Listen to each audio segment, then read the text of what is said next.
కాపాడేందుకు ఆయుర్వేదంలో ఎలాంటి చిట్కాలు? యెస్.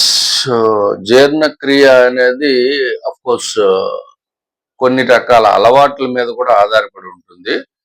ఫస్ట్ ఆఫ్ ఆల్ ఏంటంటే, జీర్ణక్రియ అనేది ఒక ఏజ్ రిలేటెడ్ ప్యాటర్న్ కూడా ఉంటుంది. బాల్యావస్థలో ఎలా ఉంటుంది, యవ్వనావస్థలో ఎలా ఉంటుంది, వృద్ధావస్థలో జీర్ణక్రియ ఎలా ఉంటుంది అనేది ముందు ఫస్ట్ కాన్సెప్ట్. బాల్యావస్థలో యూజువల్‌గా జీర్ణక్రియ కేవలం ద్రవ పదార్థాలను జీర్ణం చేసుకునేటటువంటి శక్తి మాత్రమే ఉంటుంది. సో అందుకే బేబీస్‌ని ఆయుర్వేదిక్‌లో 3 విధాలుగా డివైడ్ చేశారు. ఫస్ట్ వన్ ఈజ్ క్షీరాద, అంటే కేవలం క్షీరం, మిల్క్ మీదే ఆధారపడుతుంది baby. That is up to 6 months.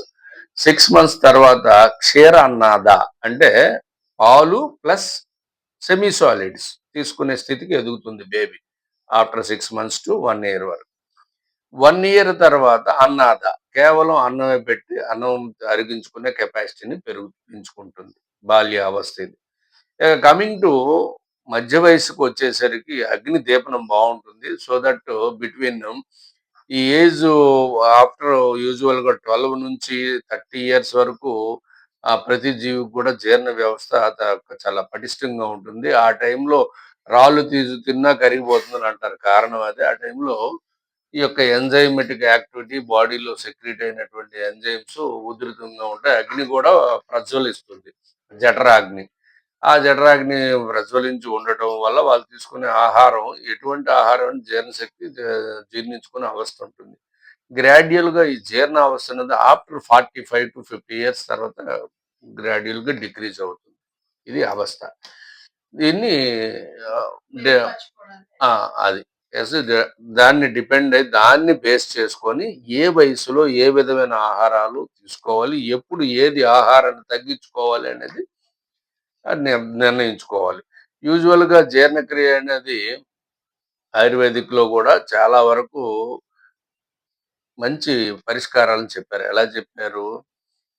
మన మానవ యొక్క జీర్ణ అవస్థ బాగా ఉండాలంటే కొన్ని అగ్ని దీపకర ఔషధాలు ఉన్నాయి ఆయుర్వేదం. దాన్ని షడూష్ణాలు అంటారు. షడూష్ణాలు అంటే వగరు, కారం కలిగేటటువంటి కొన్ని యొక్క రసాలు చెప్పారు. ఆ రసాల్లో ఇంపార్టెంట్ అయినటువంటి 6 డ్రగ్స్ చెప్పారు. షడూషణం: పిప్పలి, పిప్పలి మూలము, చవ్యము, చిత్రకము, నాగరము, మరీచం. అంటే అర్థం ఏంటంటే పిప్పల్, లాంగ్ పెప్పర్ అంటారు. లాంగ్ పెప్పర్ అండ్ పిప్పలి మూలం. ఆ లాంగ్ పెప్పర్ యొక్క మూలం అంటే దాని యొక్క వేరు, అది కూడా ఆకలిని బాగా పుట్టించేటటువంటి ద్రవ్యం. చవ్యం అనేది అది ఒక ప్లాంట్ యొక్క దాన్ని వేరుగా తీసుకుంటారు. చిత్రకం అంటే చిత్రమూలం, నాగరం అంటే సొంటి, మరీచం అంటే మిరియాలు. ఇవి అద్భుతమైనటువంటి డైజెస్టివ్ ఫైర్ ని ఇంప్రూవ్ చేసేటటువంటి ఆహార దినుసులు. ఇవన్నీ కూడా మన యూజువల్‌గా మన వంటింట్లో వాడేవే. దీన్ని సడూషణాలు అంటారు.